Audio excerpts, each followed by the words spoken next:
वो बाबरी मस्जिद को शहीद कर कर इख्तिदार तक पहुंच गए। हम अपनी मस्जिद को शहीद होता हुआ देखते रहे, सरों और सीनों पे गोलियां चलता हुआ देखते रहे, बच्चों को जेलों में जाते हुए देखते रहे, फिसादात में। हाँ तो दोस्तों, मैं हूँ आपका दोस्त सैयद इसराइल और आप देख रहे हैं औरंगाबाद IMS20 न्यूज चैनल। हमारी वीडियो को लाइक कीजिए, शेयर कीजिए और चैनल को सब्सक्राइब कीजिए। जय हिंद, जय महाराष्ट्र। वो बाबरी मस्जिद को शहीद कर कर इख्तिदार तक पहुंच गए। हम अपनी मस्जिद को शहीद होता हुआ देखते रहे, सरों और सीनों पे गोलियां चलता हुआ देखते रहे, बच्चों को जेलों में जाते हुए देखते रहे, फिसादात में तबाह होते हुए देखते रहे, लेकिन फिर भी अपने सफों में इत्तेहाद को पैदा नहीं कर सके। अल्लाह तुम्हारी मदद करे तो कैसे करे? अल्लाह उस वक्त तक मदद नहीं करता जब तक कि आप खुद अपनी मदद नहीं करेंगे। आज आपको उठना होगा। यही बात है कि हम बार बार कहते हैं, यही बात है कि हम अवाम के सामने लाते हैं। अगर आज हमको अपनी सफों में इत्तेहाद को लाना है तो सबसे पहले उस इत्तेहाद के लिए, उस इत्तेहाद की खातिर अल्लाह के लिए, अल्लाह के हबीब मोहम्मद मुस्तफ़ा सल्लल्लाहु अलैहि वसल्लम का वास्ता देता हूं। मुसलमानों, खुदारा सबसे पहले अपने अकायद के झगड़ों को खत्म करो, अकायद के इख्तिलाफात को खत्म करो, मसलकी और मकतबी इख्तिलाफात को खत्म करो। हम खानों में बढ़ गए, कोई तबलीगी है तो कोई अहले हदीस है, कोई अहले कुरान है तो कोई अहले सुन्नत है। कई कमरे हम बना लिए। अरे तुम कमरों की हिफाजत में हो, लेकिन वो इमारत जो कलमे की बुनियाद पर खड़ी है, उस इमारत की बुनियाद को दुश्मन गिराना चाहता है।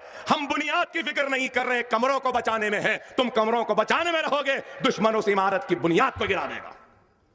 खुदा ना समझो, दुश्मन जब वार करता है, दुश्मन जब तबाही के मंसूबे बनाता है, दुश्मन जब उजाड़ने की नीयत से आगे आता है, दुश्मन जब जलाने की नीयत से आता है, दुश्मन जब तुम्हारी इस्मतों इज्जतों को लूटने आता है, तो दुश्मन ये नहीं देखता कि ये अहले हदीसी है, अहले कुरान है या अहले सुन्नतुल जमात है। उसको तो यही दिखता है कि ये ला इलाहा इल्लल्लाह मोहम्मद रसूलुल्लाह कलमा पढ़ने वाला मुसलमान है। खुदारा मेरे प्यारे मुसलमानों, हाथ जोड़ के कह रहा हूं, या अकायद के झगड़ों से निकलो। अगर नहीं निकलोगे तो फिर आसाम में जैसा हुआ, 40% रहने के बाद भी बीजेपी जीत गई, तो फिर हिंदुस्तान की हर रियासत में ये बीजेपी आगे बढ़ते जाएगी। और याद रखो, हमारे तबाही और बर्बादी के कानून, कहता हूं रिकॉर्ड पर आकर, अगर हिंदुस्तान का मुसलमान सुन रहा है तो सुन ले, हिंदुस्तान में ऐसे 50 पार्लिमानी हलके हैं जहां पे मुसलमान को किसी की मदद की जरूरत नहीं है। मुसलमान खुद अपने वोटों के जरिए अपने एक भाई को रुकने पार्लियामेंट बना के ऐवाने पार्लियामेंट में भेज सकता है। 50 हलके पार्लिमान है जहां से हम जीत सकते हैं। 50 नहीं तो कम से कम 25 तो है ना। अरे गौर करो, 25 अगर हमारी जमात के MP हो जाए तो क्या हाल होगा हिंदुस्तान की पार्लियामेंट का। गौर करो, हंसो नहीं। सिर्फ 7 है तो क्या आलम है असेंबली का, चाहे वह आंध्रा की असेंबली थी या तेलंगाना की है।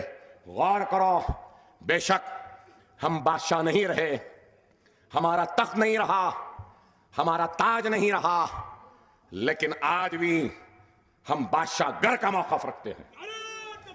जिसको चाहे उसको हिंदुस्तान के तख्त पे बिठा सकते हैं, और अगर इत्तेहाद होगा तो उसी तख्त को उनका तख्ता बना के औंधा भी कर सकते हैं,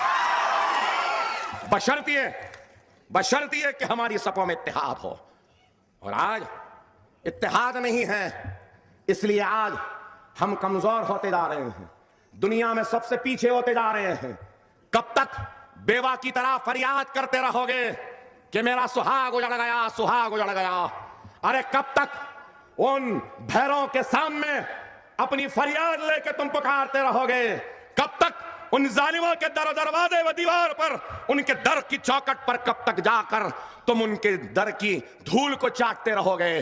अरे तुम अपने खोए हुए अजमत को, अपने खोए वखार को, खोई हुई ताकत को बहाल करना चाहते हो तो याद रखो मुसलमानों, तुम्हारे पास सबसे बड़ी ताकत है, और वो ताकत क्या है? वो तुम्हारा इत्तेहाद है। खुदारा उस इत्तेहाद को पैदा करो, अपने रूठे हुए अल्लाह को मना लो, अपने गुनाहों से तौबा करो, हलाल जिंदगी गुजारने की कोशिश नहीं, हलाल की जिंदगी गुजारो, हराम से दूर रहो, कमाई हो तो हलाल की, चूल्हा जले तो हलाल का, घर हो तो हलाल का, बराबर से ज़कात निकालो, खैरात करो, यतीमों के सर पर शफकत का हाथ रखो, बेवाओं की मदद करो, मजलूम की फरियाद को सुनो, और सबसे बड़ा अहम काम है नौजवानों, अकबर ओवैसी की तकरीर है तो जमा हो जाते हो, नारे लगाते हो। अभी भी मैं सुना आते ही पूरे हिंदुस्तान में एक नारा चल रहा है, शेर आया, शेर आया, शेर आया।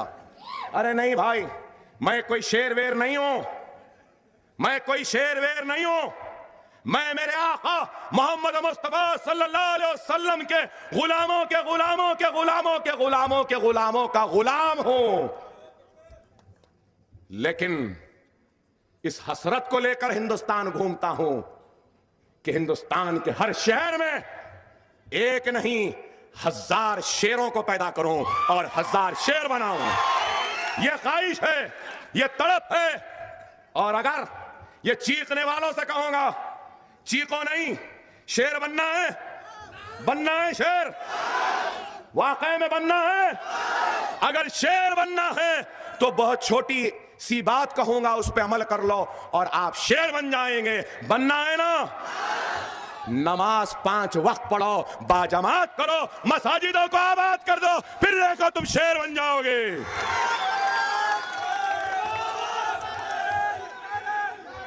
बनेंगे ना नमाजी?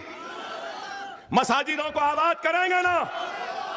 नौजवानों उठो, इस जलसे का अगर कोई पैगाम है तो वो ये है कि मसाजिदें अगर वीरान होंगी तो दुश्मन की ललचाई हुई नजरें उन वीरान मसाजिद पे उठेंगी, मसाजिदें आबाद रहेंगी, हय्या अलस सलाह हय्या अलल फलाह की सदाएं गूंजेंगी, और जमात से नमाज अदा करने वालों की कतारें मसाजिद से बाहर निकलकर रास्तों पे आ जाएगी। तो खुदा की कसम, हिंदुस्तान में कोई ऐसा मां का जना नहीं जना जो हमारी मस्जिदों को गिरा सके या शहीद कर सके।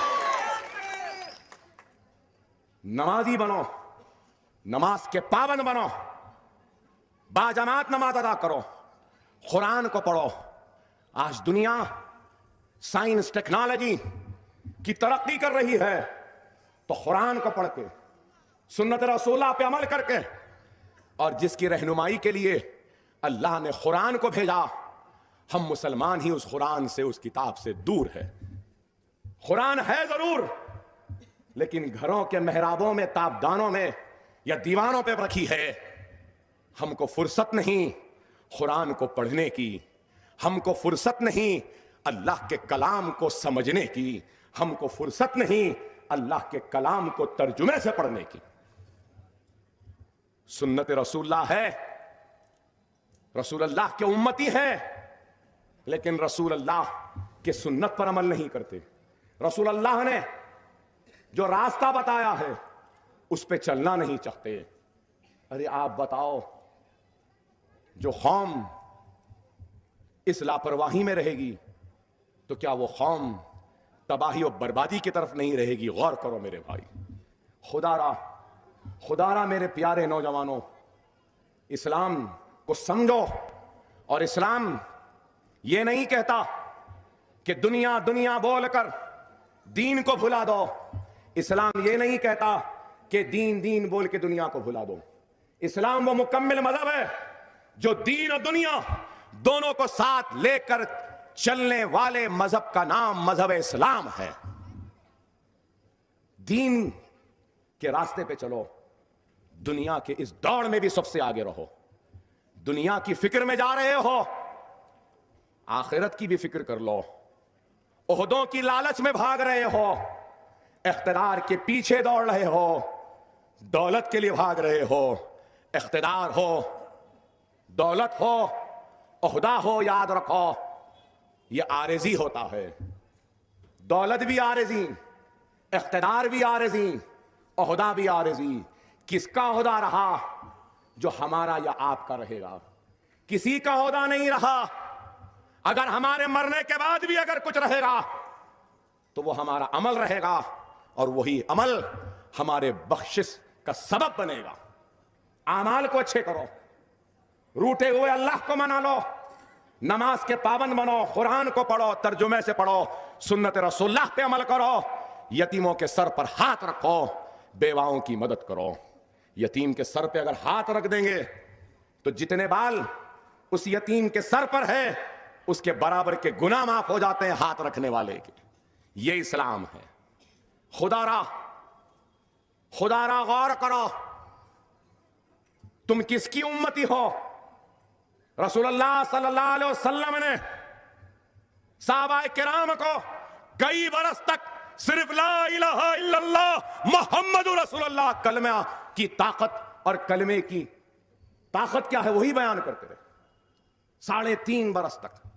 अरे मैं अपने आप को खुशनसीब समझता हूं कि अल्लाह सुब्हानहू तआला ने मुझे मौका दिया कि मैं अपने टूटे फूटे ख्यालात या नामुकम्मिल मालूमात के जरिए आपको कुछ कह रहा हूं। यह अल्लाह का शुक्र है। खुदारा, ऐ मेरे प्यारे मुसलमानों, गैरों पे तनकीद करने के बजाय अपने जिंदगियों में इस्लाह करो, तब्दीली लाओ। बाबरी मस्जिद के इस एहतजाज के जलसे का पहला पैगाम इत्तेहाद था, दूसरा पैगाम अगर नमाज था तो तीसरा पैगाम यह है कि हर मोहल्ले में जहां पे जो भी नई मस्जिद बनेगी उस मस्जिद का नाम बाबरी मस्जिद रखना, और हिंदुस्तान के उन फिरका परस्तों को बता देना तुम एक मस्जिद गिराए तो क्या हुआ, हम हिंदुस्तान में 1 लाख बाबरी मस्जिदों को बना देंगे।